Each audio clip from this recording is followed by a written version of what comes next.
When you look all around you and you see poverty in Nigeria today, you think it's by accident. It's not by accident. It is by design. Poverty and ignorance are important ingredients in the maintenance of feudal orders.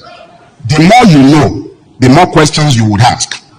And the richer you are, the more time you have on your hand to think. Your capacity to use your brain is a challenge to feudalism. That is why you have weaponized ignorance chasing Nigerians around. The poverty you also see is by design, because the poorer you are, the less likely that you are going to ask questions of those who rule you.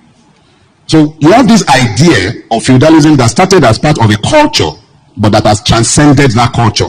It used to be that when you're talking feudalism, people are waiting to see an emir, or they are waiting to see a sultan or an alkali. But the reality is that that idea, and that's where we come back to the ideas again, that idea is like a virus. It has jumped host. Where it used to exist only within the Fulani culture, it now exists in each and every Nigerian culture. Your governors are not unlike emirs. The president is not unlike the sultan. The government does not exist for all. It exists for a class. Feudalism does not work on the basis of the rule of law. It works on the basis of impunity, which means that somebody somewhere must be able to decide to whom the rules would apply and to whom it wouldn't apply, to whom the laws should apply and who should be above the law. So you find very quickly that it is impossible to build a nation, because nations thrive on citizenship. Citizenship comes only when there is equality and the law is ruling. And it is only when you have citizens that you are likely to ever have patriots. So you have a country, yes, but you don't have citizens.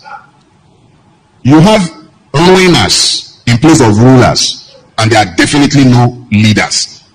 When you speak to leadership, you're talking about vision. It means that the person can close their eyes and see where they are going, even with their eyes closed. The Nigerian is forced to engage Nigeria as a tribesman. You are either an Igbo, a Yoruba, an Ijo, a Kalabari, a Fulani, and you are either something of that or the other. Nobody ever treats you as a Nigerian and a human being. The only reason that has not happened is because of the need to preserve the capacity to apply unfair advantages. So you can't have an identikit of a Nigerian. So those of us who believe that this country can be better, first thing first, love your neighbor as yourself. Love your neighbor as yourself. It doesn't say love your neighbor more than yourself. Let's be